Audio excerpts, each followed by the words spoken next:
Hey everybody, hey traders, Chris Palmer here. Welcome back to another installment of my Keep It Seriously Simple video series where I'm taking my best trading strategies, my best practices, and I'm teaching traders how to be more consistently profitable in any financial market. Now today's video is all about risk on versus risk off. You might read about this, you might see this with the talking heads on all your major media outlets, but risk appetite, risk aversion, risk on, risk off, you're going to see these common themes throughout the markets. So what we're going to talk about today is defining risk on and risk off, as well as seeing the correlations between certain indices and stock symbols and the Forex market. So let's begin with the definition of risk on and risk off. So we'll start with risk on. And really, we have seen mostly risk on for the last decade. So it is currently 2020, pretty much since we had the bottom in 2008 and 9, for the last decade, we have seen a risk on environment. So we start to notice, also known as, so I'll put AKA, risk appetite. So risk appetite. This encourages lending. So encourages, that's not written very well. So encourages lending. So we have lending, borrowing, growth are visible throughout the global economy. There's a lot of confidence and optimism in the global economy. Confidence and optimism, if I can spell that right. Optimism.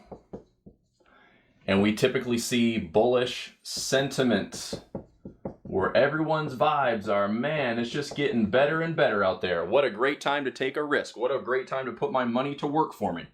Right? So when we see this risk appetite, we tend to see that stocks perform very well.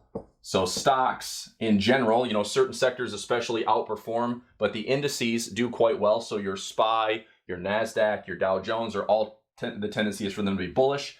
You also see risk assets that are bullish. So your precious metals, your commodities, so we'll say metals and commodities are also bullish. Commodities bullish. And when it comes to the translation between certain risk assets, commodity-based pairs, and the Forex market, generally stocks are doing quite well, indices are doing well, encouraging all these things and people to take risk and get their money to work for them. And the Forex market, we see your risk assets or risky, asset-based currencies or commodity-based currency pairs versus safe havens tend to be, one is outperforming the other. So we typically see the Australian dollar do well. We typically see the CAD do well because CAD is priced in petro for the most part, or oil. So we'll go ahead and link the CAD to oil. And I will link the Aussie to gold and copper and iron ore / steel, right? So commodities in general. The New Zealand dollar, country that's heavily rooted in agriculture, dairy, meats, cheeses, imports and exports with China quite a bit, and Australia. They're really kind of, sister economies, but New Zealand with agriculture. So I'll put agriculture here. And, the world is growing, people are eating. So there's imports, exports there with New Zealand. Also, the Great British Pound, or the sterling, tends to also move with oil. And because the euro is seen as a safe haven currency pair, the pound gets its nod as a riskier asset. So when we have risk appetite, currency pair wise, this is what we see in the Forex market. So the Aussie is stronger, the CAD is stronger, New Zealand, the pound is stronger, versus the safe haven counterparts, which are the dollar, the Swiss, the yen, and now the euro. So it's interesting how we have these four currency pairs. And if you compare that to your safe havens, you have the dollar, you have the Japanese yen, you have the Swiss franc, and you have the euro. Now, this risk on versus risk off, the reason I love to trade the Forex market so much is because you can see whether the market is cranking or tanking, bullish or bearish. The Forex market will have that diversified ability. So we can see in times like 2020 when we had the coronavirus scare and all things that sold off back in March, you can see that all of these currency pairs were getting crushed. These currency pairs did extremely well. Then we had a very aggressive V bottom, thanks in part to central banks. That V bottom and that flood back into the markets created weakness for the euro, the Swiss, the dollar, the yen, as these currency pairs outperformed. So, this is what pretty much 2020s looked like. And you can take a lot of great lessons and notes away from 2020. They will definitely be writing writing history about what 2020 was, and I'm sure it's not done. We have a lot more trading ahead for this year. But we started things off, 2019 ended with a nice little Santa Claus rally. We kicked off 2020 right where we left off, only to reach a peak in February, have a horrendous and very scary sell-off in March, and it only took about 2.5 weeks. Then we had emergency measures, central banks, stimulus packages, all rolling back in to save and combat the health crisis, right? The COVID, coronavirus, amongst other things. So coronavirus became, the bow that packaged the risk-off environment. But since we've had that bottom, we have then recovered. The NASDAQ, for example, in the US is up to new highs. The SPY, the Dow Jones, all are back within single digits of that February high. So a crazy volatile year thus far, and we're heading into a US election year. So November 3rd, 2020 is going to be an election. We're sitting up here with all this uncertainty. Is the market going to find a way to climb higher, or is it going to give it back? I do think that one thing's for certain, we're going to have a lot of volatility. All right, so I'm looking forward to that. And volatility as a trader is a good thing because we can trade it. But one thing I want to make sure I'm very particular about is my trade size, my risk assessment, and my equity management. So I'm planning to be fairly neutral and agile and flexible going into the rest of the year. And going into risk on, risk off, that's really been a strong theme this entire year.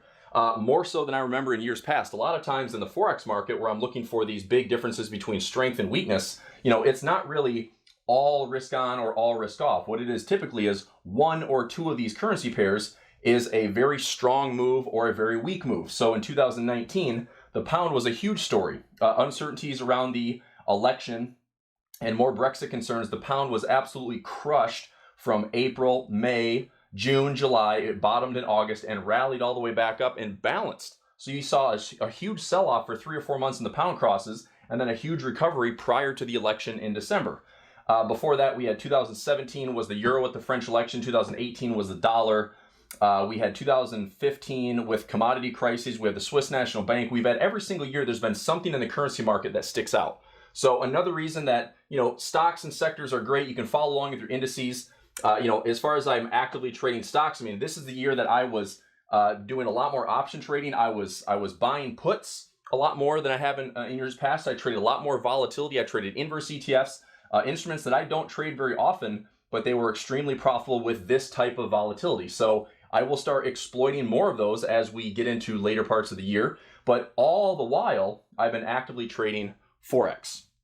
So if this is risk on, then let's go here to risk off. And I hope everybody can see this. I might cut myself off camera a little bit, but we'll go risk off here. So risk off, and again, it's kind of the opposite of all this, right? We have risk aversion. So risk aversion,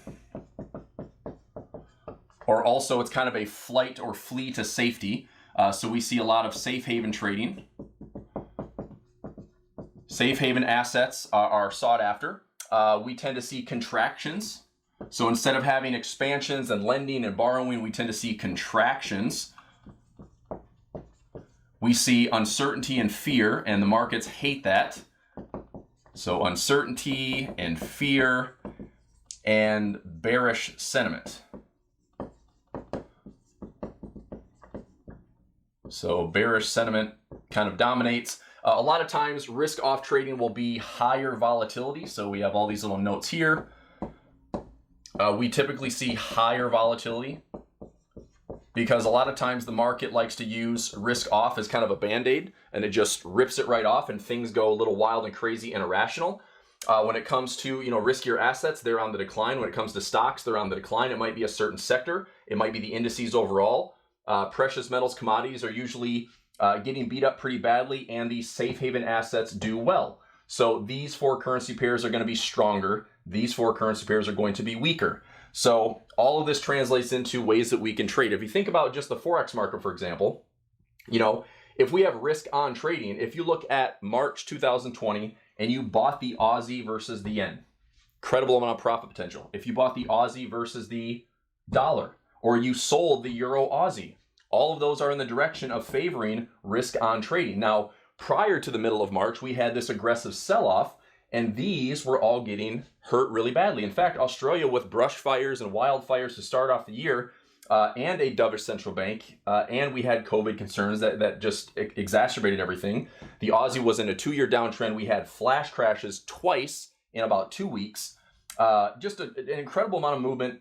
And it was, I mean, we're talking like Euro Aussie, for example, was like a 3,000 plus pip move to the upside and a 3,000 plus pip move to the downside, all within a matter of months. So the markets, will kind of go into these decision and indecision cycles. If you look at some of these currency pairs, you'll notice that these ranges were breaking to one side or the other, and this, indecision becoming decision, or this contraction becoming expansions, it just opened up the floodgates for movement. And so 2020 has been a year that's been about risk on versus risk off trading. Now that's important because as we head into a major election, as we head into wrap up the end of the year, I think there's going to continue to be a lot of opportunity, a lot of volatility, but this is going to be the ongoing theme. So rather than looking at one particular currency pair or one particular, stock or indices, I think it's everything in general. So let me go ahead and just wipe this away, and things I'm going to be watching to make sure that I can stay on the correct side of the moves by the end of the year. I will be watching the dollar index. I'll be watching all the indices, but I want to go ahead and give you kind of my barometers and my gauges for what I'm going to watch for the rest of the year. So I will keep a very close eye on the US dollar. All right, so I'll just go watch list. And equity management is super important. We're going to watch the dollar. You can also watch the DXY.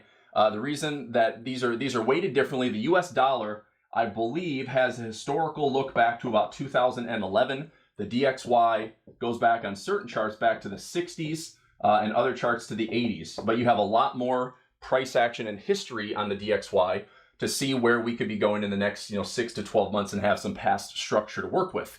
Also, gold has been a big story this year. As the dollar has become weaker, gold has been, I'm forgetting a U. So XAU USD, gold has actually hit new highs. So we have new historical highs. We had 1920 to 1950. Those levels. Will it be a sell-off year? Will 2K be resistance? We'll find out. Silver's been another one that I've actually done quite a bit of trading on. I like silver. We finally broke through the $20 barrier, which we haven't seen since I think like 2014 and 15. So breaking above $20 is awesome. Is there room to run? I certainly hope so. Silver is also a lot cheaper than gold. We can also watch our indices. So we will be watching the SPY. Okay, we'll be watching the Q.S. or the NASDAQ. I'll be watching the DIA, which is the ETF. So these are all ETFs that you can trade just like stocks. The SPY represents the S&P 500. The Qs represent the NASDAQ, and the DIA represents the Dow Jones. So these are all optionable if you want to, buy calls, buy puts, or you can sell calls, sell puts. There's obviously more sophisticated option strategies to use. But what are we having? Well, if we have this big rally in February, sell-off in March, recovery from our stimulus package and accommodative monetary policy all the way back up to the highs, there's where we are. So are we going higher or lower? I think a lot of this is going to hinge on the U.S. election, and that's a big question mark. Are we going to see a change in administration? Will it be Joe Biden the front runner and the winner versus Trump? Is it a contentious election? Is Trump going to leave office peacefully, friendly? Probably. I don't know. Not my concern. This isn't about being political. This is about being technical. So are we going higher or lower? I say that what we do have is movement volatility. So it's important that we're positioned accordingly. So I'm watching this. I would include oil in here. Okay, oil is going to be a big one. However, oil is between OPEC and supply and demand. OPEC and supply and demand levels and, technicals in general. But there's a lot of talk and jawboning and manipulation in oil, to the point that I really don't like oil that much. We saw the futures market crash oil down into negative territory back in March. Went to like negative 33 cents, which had never been seen before. And then 2 months later, we're at $40+ a barrel. So the spot levels and speculation on oil is all over the place. I think that oil is going to find some fair market value between like $40 and $60. But these are the things that I'll be watching. And overall, the tone in the Forex market, if we have risk on trading, then we will see the indices get stronger. If we have risk off trading, I'll go ahead and use my fancy colors here. If we have risk on trading, then we're going to see bullishness. If we see risk off trading, we should see bearishness. Now, whether or not we see bullishness or bearishness to the same degree that we had back in March remains to be seen. Another thing that we should pay close attention to is the VIX, or the fear gauge. So you can also watch the VXX, you can watch the VIXY. These are all plays off of the volatility index, also known as the fear gauge. And if you want to see how this behaves, look at 2020. The volatility index, or the VIX, went from like $12 to $85 in a matter of weeks. These instruments also went in, so the VXX goes pretty much in tandem with the VIX, the VIXY as well. I mean, we had some great trades on the VIXY, the UVXY, the TVIX. We had all sorts of great volatility plays that rallied like crazy. The fear was definitely on the rise. The uncertainty was on the rise. And even though it was only a couple of weeks, it paid out extremely well. So there's going to be a ton of things to watch and keep an eye on, but this shouldn't be overwhelming, all right? Let this be kind of your general watch list. If right now, if you're just simply watching the indices, you can watch these, watch the SPY, watch the Qs, watch the DIA, the Dow Jones, and if you just see where they're going, you know, this uncertainty really doesn't provide any, you know, answers to where we're going. But once we see indecision, here's a good example. If we see a lot of indecision, and you'll notice this from these candlesticks that might be, I call them inside trading candles. So what that looks like is this. We might have, and this actually is setting up kind of right now. It's a little bit messy as we head into, you know, later parts of the year, we get out of the summer. But what I'm going to look for is if we have any type of structure that looks like this, can we just bracket it? Can we identify resistance and support? Is there volatility but a refusal to see better direction? So what are we going to look for as far as the catalyst? Well, whatever catalyst, whether it's trade war, Trump, election stuff, coronavirus, it could be a lot of things. But what I'm looking for is from the technical side, where is our break? Are we breaking higher? Are we breaking lower?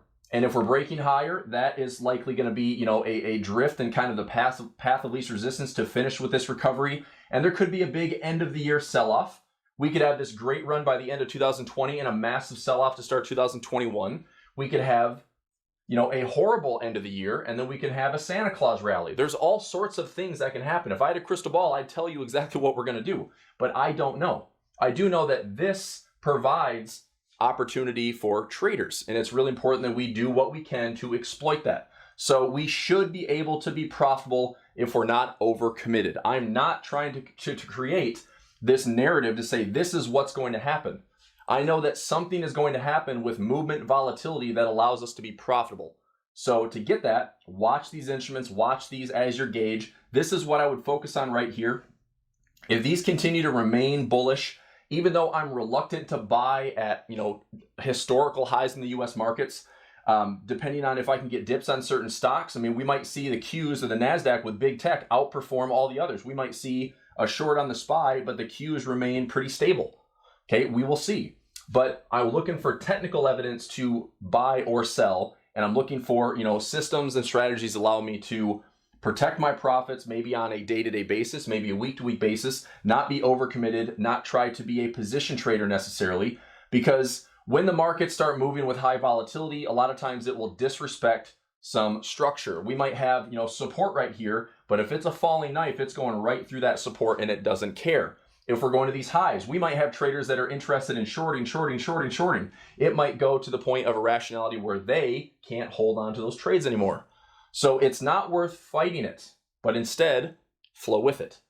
Okay, so I thought this was a good video to discuss. You know, I get this question a lot in my trading room. What is risk on? What is risk off? I talk about that all the time. And in 2020, it has been a very important theme. So let's make sure we watch the right instruments, take a look at everything, you know, carefully and meticulously, use good equity management. And the good thing is lots of opportunity ahead. So I look forward to trading with all of you out there, and, you know, happy trading. It's going to be an interesting way to finish up the year, but I expect to be profitable. So I will see you all in the next video.